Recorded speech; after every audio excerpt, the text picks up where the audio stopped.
Hello viewers and welcome to Island Health View, a program designed to bring you matters related to health in Dominica. I am your presenter, Rima Alfred. This program will be brought to you on Digicel Play TV Channel 3 this and every Friday. On this episode, we're going to take a first look into our sexual health category, where we explore sexually transmitted infections. We will inform you on how to avoid, treat, and prevent the spread of these sometimes fatal diseases. More on this when we come back. Stay with us. Accurate, dependable. We go where others have not gone before. We bring you in-depth reporting on the stories that matter. Tune in weeknights from 8:30 p.m. to 767 News, with repeats at 10:30 p.m. and 6 a.m. the following morning. 767 News, Dominica's #1 news source, only on Digicel Play TV Channel 3.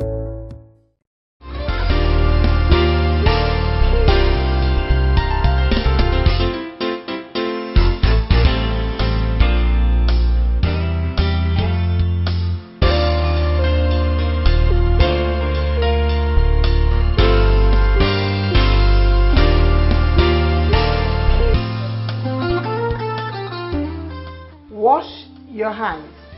I am Adora Tuse, health educator from the Ministry of Health. Proper hand washing protects against the spread of many common illnesses and germs. Wash your hands often with soap and water, or you may use a hand sanitizer. Remember, clean hands save lives. Protect yourself. A message from the Health Promotion of the Ministry of Health.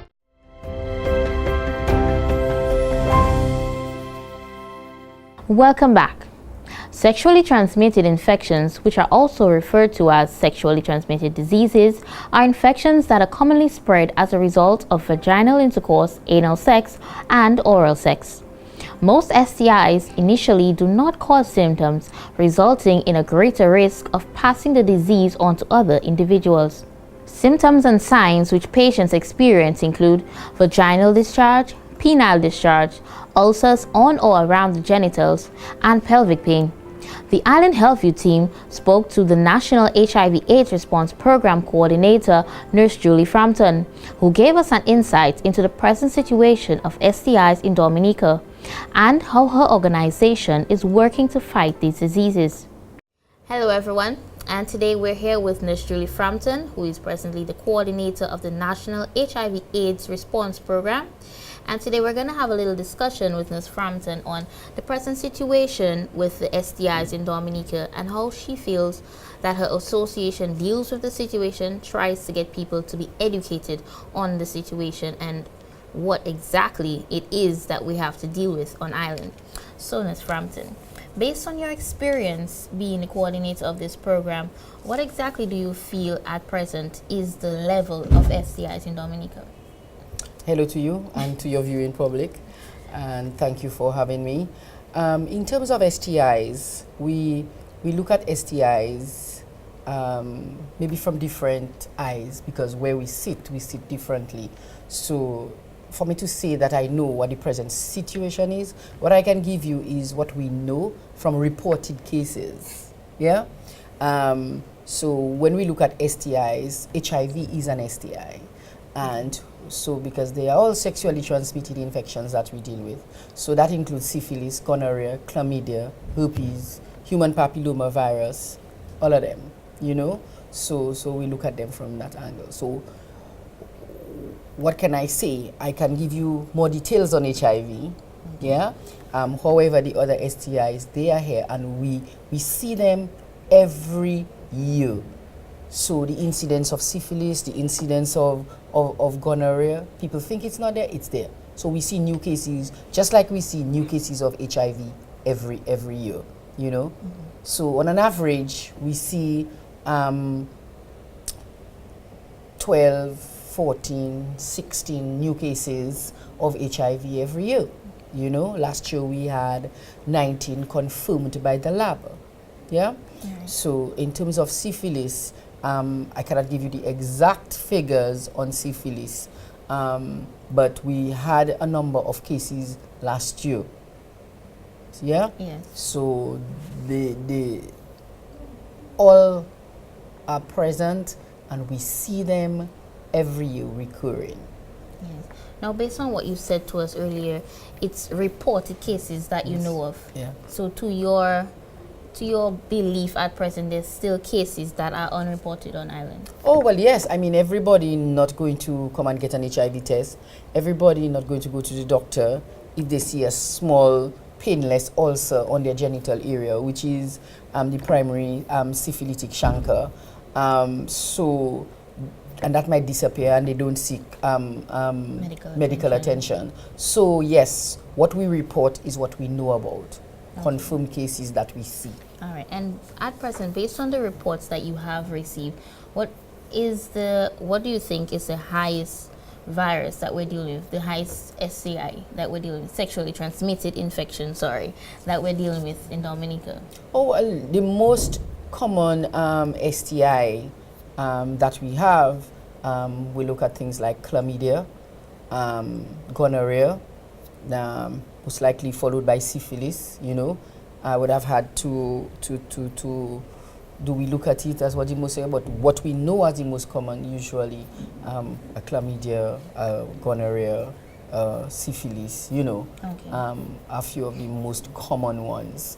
You know, that we see. And with the highest number of cases, well, usually a lot of people, they always have the thought that HIV would actually be higher. The main thing, something that has so much of a detrimental effect on the body would be at a higher rate. But with the reports that you receive, that's not actual. No, that's not necessarily so. That's not necessarily so. No. Okay. Yeah. All right. Now, based on your experience as well dealing with these patients, do you feel that they actually take in the advice? I know that you all do counseling and help them with the medication and stuff like that. Do you feel that it's something that they actually take heed of when it's passed, or if they still live with the virus? As a response to the education that you provide, how do you feel the patients and people who are non-victims or probably have been affected via being family members having it? Do you feel that with the job that you've been doing, there's a good response from the public and people affected by these viruses? Oh, well, yes. Actually, we do not say victims, say people living with HIV, that kind of thing. So, but we yes, it's a human thing, yeah? Because as the name indicates, sexually transmitted. Most of them you have to have sex. Some of them you don't have to have sex to get. But most of them you have to have some kind of sexual relation to become infected. People know, people have the information, they are aware. But you know what we always say? It won't happen to me. You see? We like to take a chance. And that is typical human nature. That's what makes us human. And that is what we want people to remember is, yes, you know it is there. Please use the information to make informed choices. So HIV can be prevented all the time by a condom. So please use it, especially if it's not what we call your non-regular partner. So how do you know that your non-regular partner, which is your partner you have all the time, is faithful to you, or you can trust that person? So it's a chance or a risk that you are taking, and what we're saying is that you should not take that risk with your life. So yes, people have the information. We conducted a study to look at knowledge and behavior and practices among the general population, and out of the people interviewed, 98% of those people knew how they could become infected and how they could prevent it. It was amazing, the level of knowledge among the public in terms of methods of transmission of sexually transmitted infections. What was not in sync with that knowledge was using that knowledge to inform their behavior. Out of those 98%, 73% of them used condoms all the time correctly. So you see there's a gap between knowing what to do and actually doing. Right. Yes. So that's where the problem lies. All right. Now, other than with the present response of the people, have you guys ever taken these messages to schools? Oh, our prevention program includes the entire community, from schools to churches to community groups to doing radio and television programs. And I mean, we have a comprehensive package of prevention that we do. Unfortunately, it's a small staff. So what we've done is to ensure that the message is out there all the time. We've trained the teachers to be able to deliver the message because we cannot be in the school all the time. So the health and family life education teachers were exposed to how to present the information during the HFLE sessions, you know, in the schools, and we provide support where necessary. If they really want us to come in and do, we will go, depending on the school, but most of the health and family life education teachers have been exposed on how it is. The difficulty is not everybody's comfortable doing HIV and STI subjects, and that's understandable, but we're working with that. So, Okay. Now, with this said, now, from my experience at present, it seems that there's a bit of an increase with preteens and even younger getting involved in sexual activities. Now, with that said, do you feel that you'll have an increase or a decrease with young children being infected by this? Children like below the age of 13, from 13 to 16. Is there an increase in Dominica of the young people having HIV or other sexually transmitted infections? no.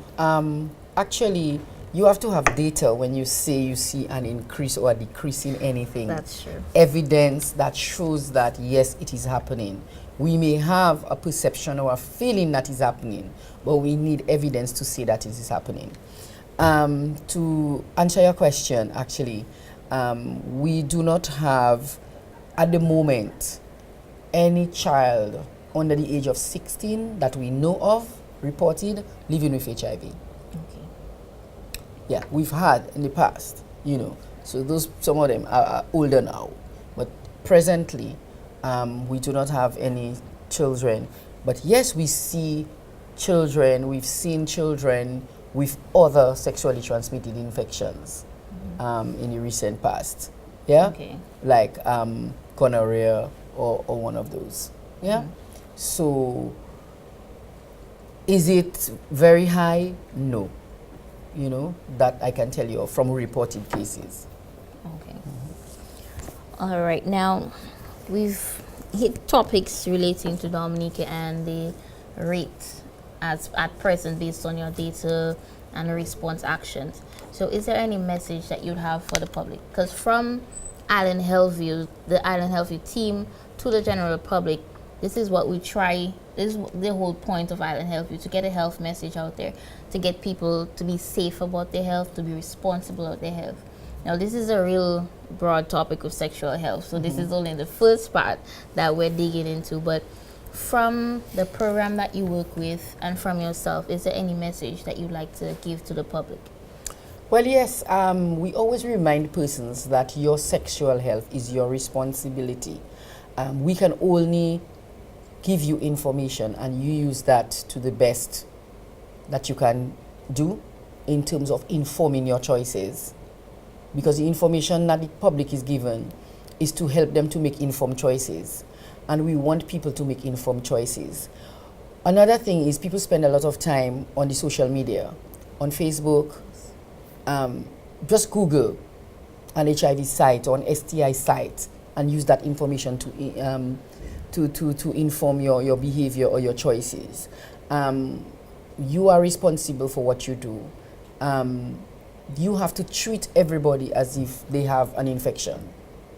That's the best advice. Treat everybody as if they have an infection. So be selfish, take care of you. For you, nobody can do that. So we want persons to remember that. You, Julie Frampton, are not responsible for what you do and who you have sex with. All we can do is ensure that you understand that you are at risk, right? Yes. As long as you are a sexually active individual and you have an unprotected sexual relations with any person, you are at risk. And your risk increases if you have more than one partner and if your partner has more than one partner.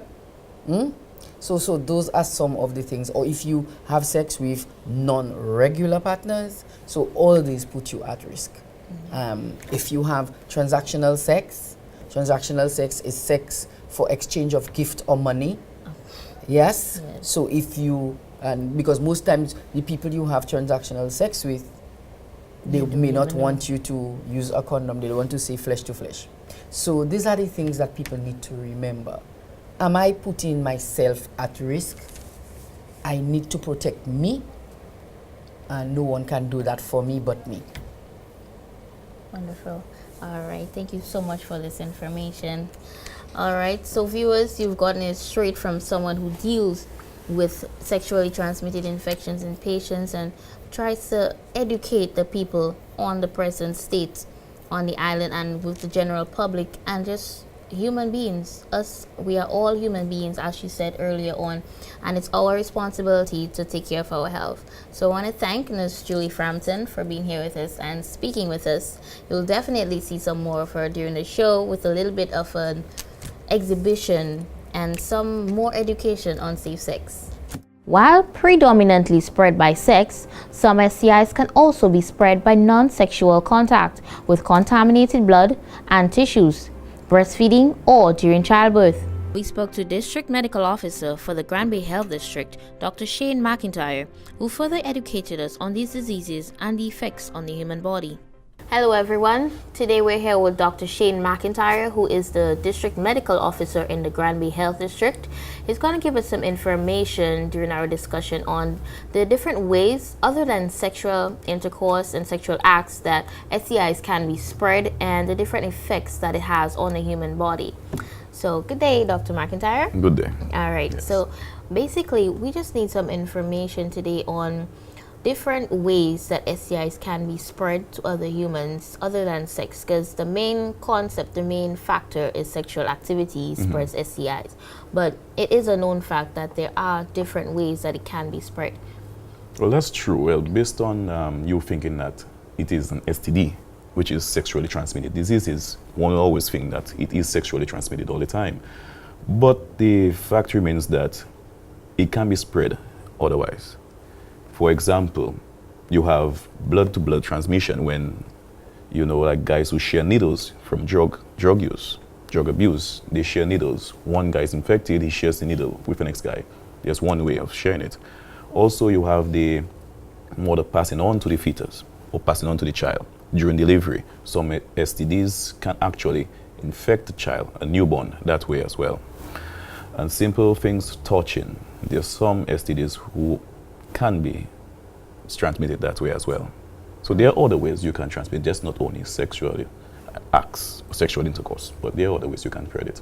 Okay, well, in terms of childbirth, during my bit of a research for this episode, I got some information that breastfeeding as well can spread STIs. Breastfeeding as well, because the whole goes that the mother who is infected can pass through any means of her fluids.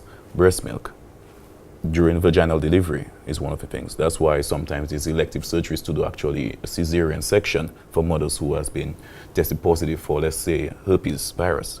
So you do a vaginal, instead of vaginal, you want to do a C-section. Also breastfeeding, like HIV positive mothers, you do not want her to breastfeed a child. She can actually transmit the virus that way. Oh, okay.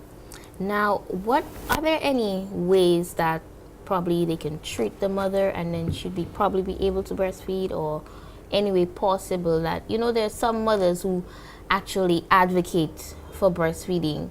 So is it ever possible that any of these mothers would have that opportunity to bond with their child? It depends solely on the type of STDs which you have. Okay. Those are curable ones, but the uncurable ones, I strongly advocate that the mother just forget the idea about bonding that way and find other ways of bonding.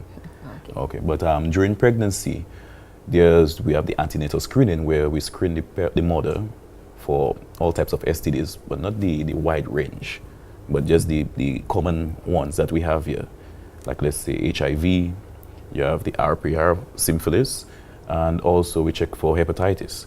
Now, if the mother tests for any of those three, let's say syphilis, we treat. It's treatable in the early stages, so therefore you can actually have a mother with the possibility of breastfeeding. Okay. HIV, I would strongly advise no, because do we have a cure for it? Not at all. Okay. All right. Now you mentioned to us that there are actually STIs that are spread via touching. Now, initially, I mean, everybody knows in different speeches and talks, they give you information sort of, don't stigmatize, you can't catch this if you give them a hug. But what type of STDs are spread with touching? It's not specifically touching per se. It's much more having a longer contact with an individual who has, let's say, HPV, which is the human papillomavirus.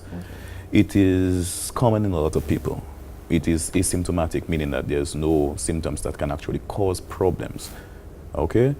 It shows that in some contact, because it's not a virus or STD that is within the bloodstream, or you best saying you cannot transmit it through blood contact.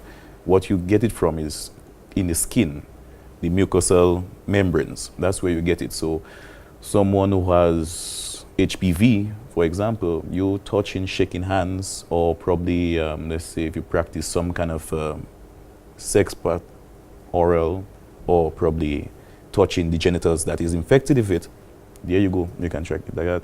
Oh, okay. Now, other than what we previously discussed, in terms of the long-term effects, short-term effects, what exactly are the different effects that these viruses and diseases have on the human body? Well, first thing first, with women, you have the increased incidence of cervical cancer. That is one of the main things. And we both know the long-term effects you have with cervical cancer, with cancer, the big C. So there is one, which is a long-term. Short-term in the sense, if it's detected early, then the cases can be treated and managed properly. But if not, you have some issues on your hand. Long-term effects like, let's say, HIV, which will eventually lead to AIDS, you know, you will have problems with the person's immune system, frequent ill feelings, loss of weight, loss of appetite, anything associated with it. So you do have long-term effects with them. Also, you have infertility in some women, and also men based on the type of STDs that they contract, like let's say chlamydia or gonorrhea. Those things, if they go untreated, can actually cause infertility.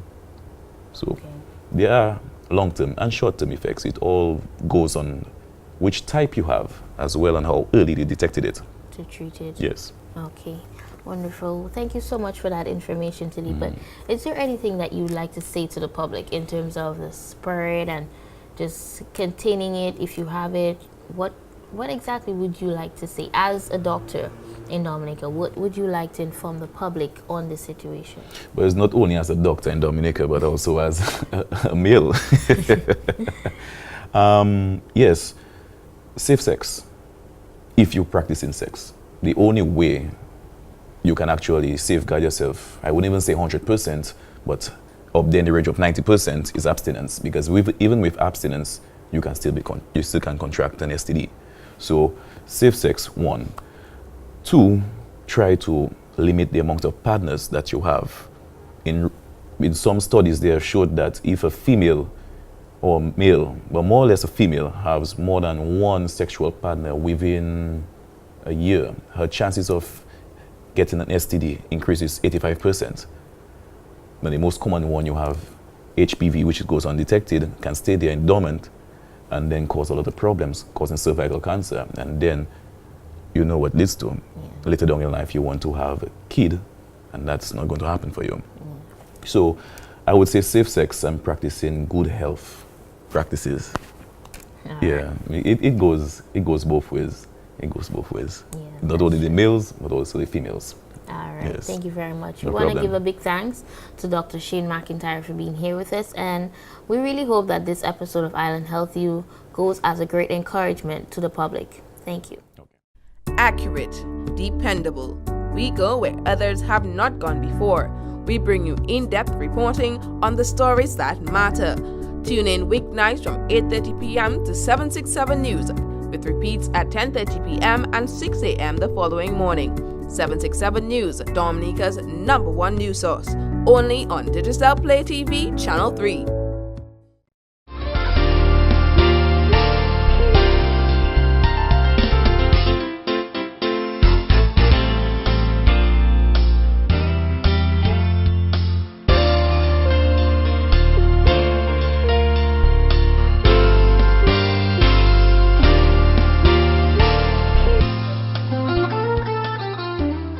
Wash your hands.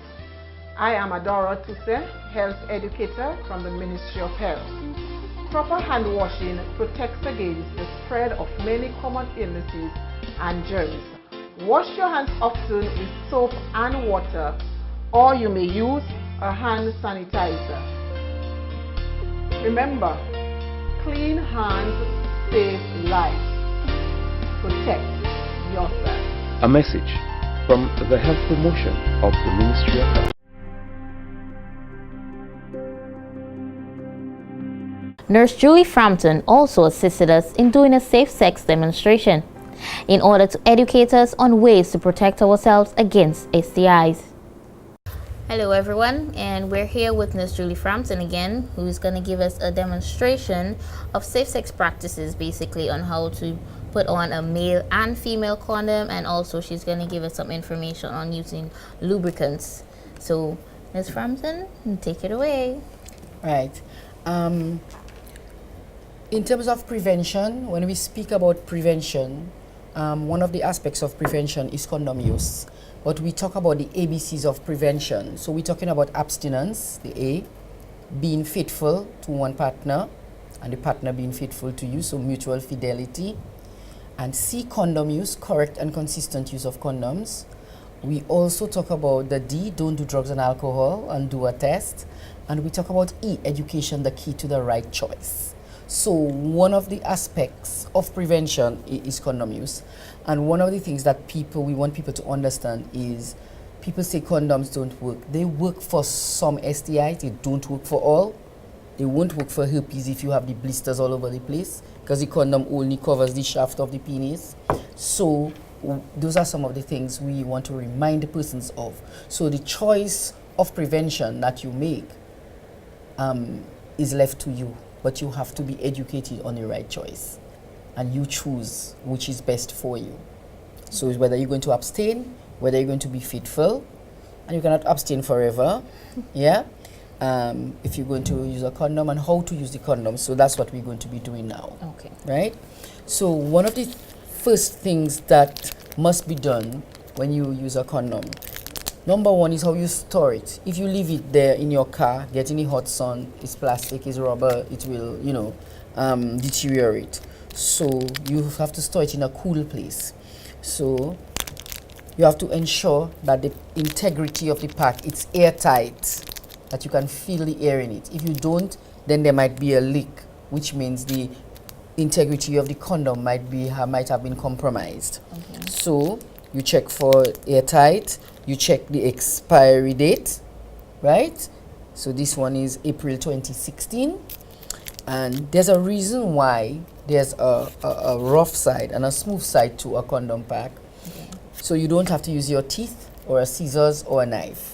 So you put your hand between the condom, right, and the rough side to open it, and it will open easily, just like that. Okay. You don't have to use your teeth. You drop it on clean hands, yeah, because people always like to say they're allergic to the condom. Sometimes their hands dirty, they will take that infection from their hand onto the condom, yeah. Okay. Now there's a right side and a wrong side to put on the condom. So the side that's curling up is the correct side. Now, you see, like the nipple is on the other side. You want it on the opposite side. You don't use your finger. You blow, so it will come up. Okay. Right? And then you pinch. Why do we pinch? We pinch to leave space for when the man ejaculates, as well as to remove the air from the condom. Oh, okay. So now you're ready to use the condom. and it has to be placed on a firm penis for it to roll. Yeah? So you place it, so we call it pinch, leave an inch, and roll. So you must have this space here. If it is all the way down, it might create friction. That's when it bursts, that kind of thing. Okay. And you need space to collect the ejaculate. Yeah? Okay. So you call it pinch, leave an inch, and roll. Pinch. Leave an inch and roll. Yeah? That's an interesting little. Just for people to remember. Yeah, that's an interesting thing that you can pick up. Yes. Pinch, inch. Leave an inch and roll. Pinch, So- leave an inch, and roll. Yes. So when the sexual act is finished, you remove the penis away from the vagina because you do not want anything spilling over. Yeah. So you remove it. You do not wait for the penis to get completely soft, and then you milk it down. You're not going to peel it off. You push it down. So you collect everything in the end, and it comes out. You wrap it in your tissue, and you discard properly. Okay. Yeah. All right. As easy as that. All right. So I'm gonna give it a try to see if I'm actually knowledgeable on doing it the right way. Okay. Let's see. So you're talking to a group of young people in your village or a little group that you have. So you're going to demonstrate to them how to use the condom correctly. All right. So let's see here. Firstly, you check your expiration date on the back. All right. So this one says April 2016, and then you check the pack for the airtight. Make sure you can feel some air in the package. And now also there is a section at the top, on the sides actually, the rough section. That's where you open it from. So you just hold it this way, horizontally, and you can rip it down and not use your teeth or scissors to damage the actual condom. And you rip it down gently. See, it's as easy as that. Easy as that. Exactly. Okay. So let's see. Dump it out onto clean hands. Okay. Let's see. That's why I tell people sex is hard work. All right. So the section that is rolling up is how you put the direction you put it onto the erected penis. So you need the tip to be facing up. Just Right. blow it out. All So right. you're not putting your Now- dirty finger in it. All right.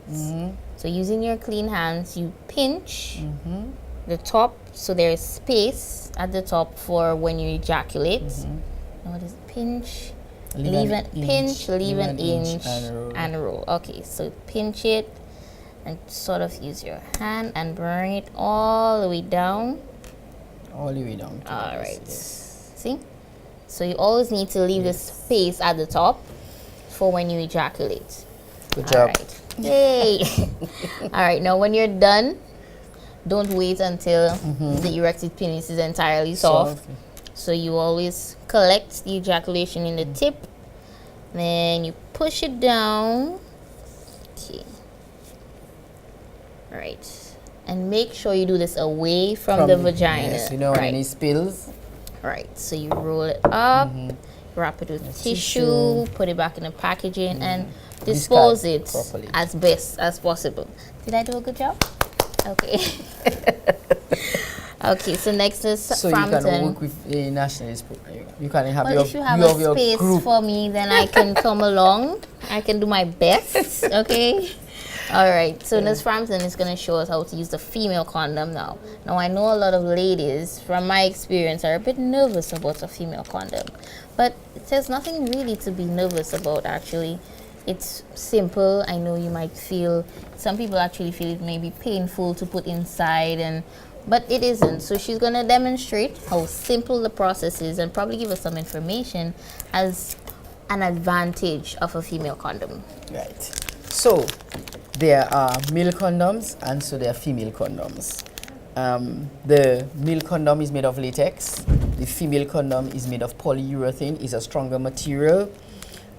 Same thing, you have to check the expiry date on the condom. It's usually on the front side or sometimes on the space here. Or you lift the flap. Sometimes it's there. Okay. Yeah? So there's an arrow, a marker to tear the condom, right? And one of the advantages of the female condom is you can put it on up to 8 hours prior to the sexual act. All right. So if you're going out and you expect to meet your partner, you can put it on and have it on and go with it. Yeah? So you tear, as easy as that. It's a little bigger. It's very well lubricated, so you do not need a lubricant. Yeah? It has an inner ring. Right? It has an outer ring. The inner ring is said to provide additional stimulation for the man, and the outer ring is said to provide additional stimulation for the woman because it rests on the clitoris. Yeah? Okay. So it's like if you put it on a tampon, yeah, you can squat, you can put your leg up on a chair, or you can lie down and your partner can put it for you if you want. Right? So there's different ways to put it. So the inner ring is pliable, right? So you make it like into a figure 8 and you push it into the vagina. Look what happens, it opens, so it fits over the cervix. And you take your longest finger and you push the rest in, not all of it, leaving the outer ring on the external genitalia, covering it, right? Okay. Now, one of the conditions of the male condom, of the female condom, is that you have to guide the penis in because you don't want it going here. You'll have no protection. Yeah? So you guide the penis in here. After you've completed your sexual act, one of the advantages is you can, where you have to remove the penis away for the male condom, the female condom, you can lie down a moment and savor the moment, basically. And then you twist and you remove and you discard, same way with your tissue. It's that easy. It's that easy. Okay, ladies, as you've seen, it was quite simple, and as you said, it does provide extra stimulation as well. And the biggest advantage is actually that the fact that you can leave it in for 8 hours. That should actually get you a little bit more interesting, because I mean, you're going out with your friends, probably you're going to see your boyfriend later, then you just have that in and then end your night in fun. I mean, it's a great advantage. It's not painful, it doesn't come at an inconvenience, so maybe we should give it a try. Okay, so I'm putting it sort of as a challenge. Island Hillview is challenging the Dominican ladies to try a female condom. So I'm gonna try putting it in so that you can see how easy it is to learn how to do this. Okay. Now we're going to be a little cost effective there. I'm gonna let you use the same one that I used. All right, so basically, as she showed earlier on, there's an arrow at the top of the package. So you just follow the arrow and tear down to the side. All right, so you pull it out, and don't forget to check your expiration dates. All right, let's see. Now there's an outer ring and there's an inner ring. Now the inner ring goes inside, outer ring stays out. And as she pointed out earlier, the inner ring provides extra stimulation to the woman and the man. To the man, sorry. And the outer ring provides extra stimulation to the woman. Okay, now let's see here. What you do basically, you sort of form a number 8 with the inner ring, and you could sit, you can lay down, you can put a leg up on a chair, or you could squat to put this in. All right, so you slide in slowly, and as you can see, as soon as you put it in, the ring opens out. So basically it takes shape of your vaginal canal, and you use your longest finger, whichever that may be, and you push the rest of the condom in, not all the way in, leaving the outer ring outside. This is where it actually rests on your clitoris, providing extra stimulation. Now, as what we always have to do with men, we guide them. So you guide the penis into the condom, making sure that it's in the center, going inside of the condom, which is in your vaginal canal, not on the side, because that's when you will feel pain and discomfort. So when you're done, you twist the part that's outside and pull it out. Easy as that. Another part which isn't painful. So after you're done twisting, you can wrap it back up, put it into the packaging, or wrap it in tissue, however you feel is better for you, and dispose of it as necessary. It's that simple. Okay, so It's that simple with one little correction. Yes. When you guide the penis, you have to guide it. What happens is, if it goes on the side, you don't have any protection. Right. That's the part. Right. It's not painful. It's just that there's no protection. Okay. This has to go in the condom. All right. Good stuff. All right. So I did my best with these demonstrations. I hope nobody laughs. Yes, and there's one other thing that we can include in safer sex practices is the use of lubricants. And not just lubricants, but water-based lubricants.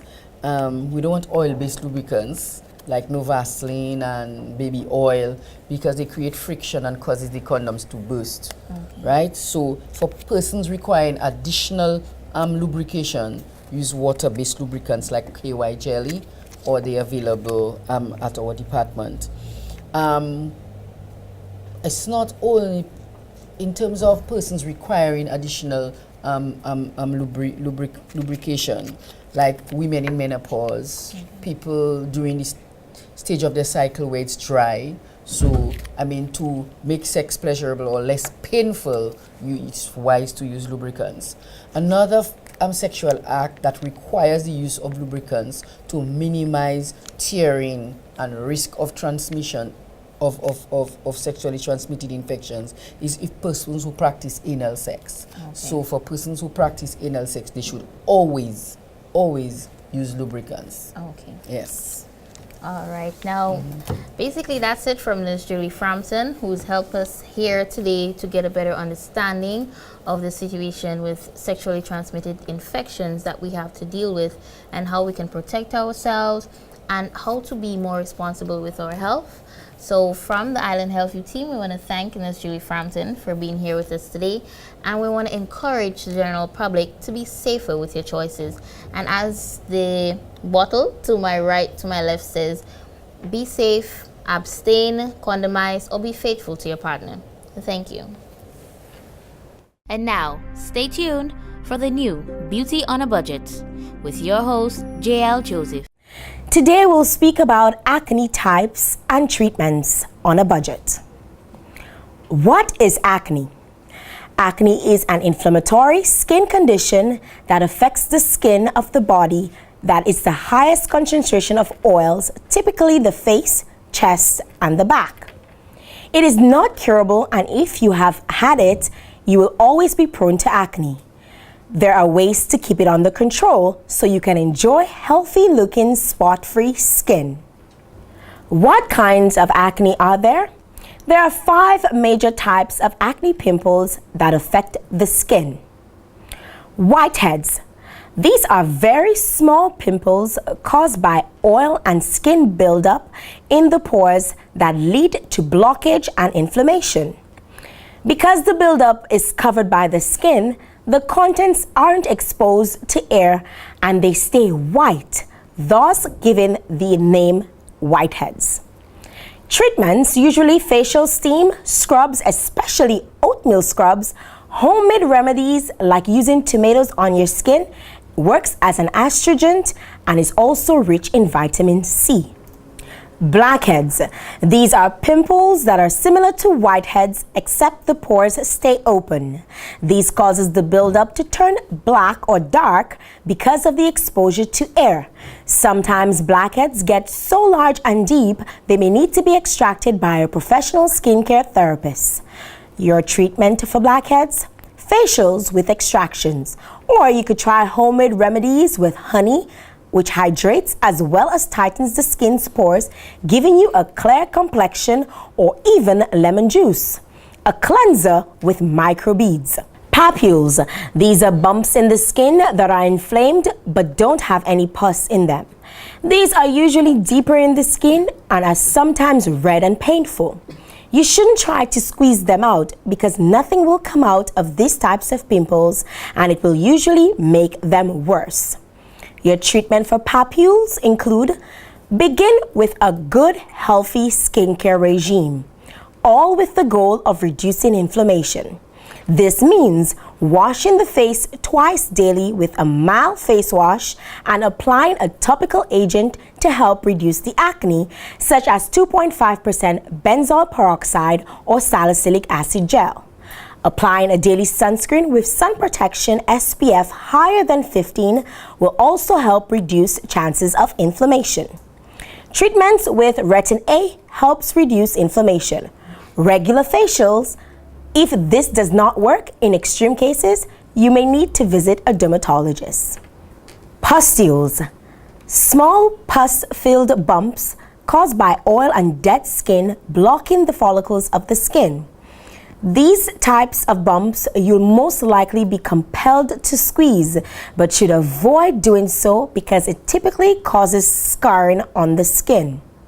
There are many ways of treating your acne pustules, and one of the best ways to treat this mild skin disorder is to invest in skincare treatments specially designed for people who suffer from these kinds of acne.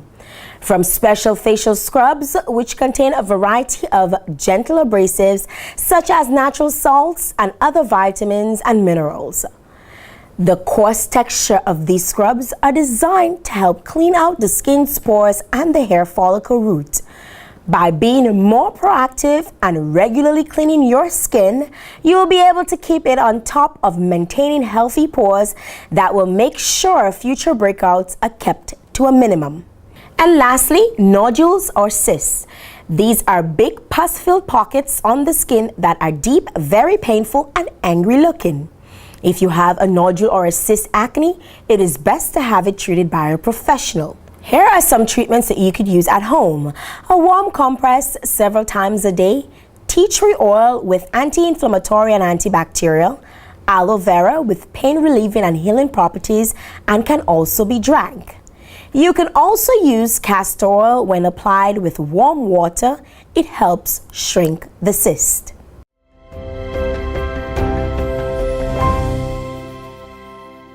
And that's all, folks, for this edition of Island Health View.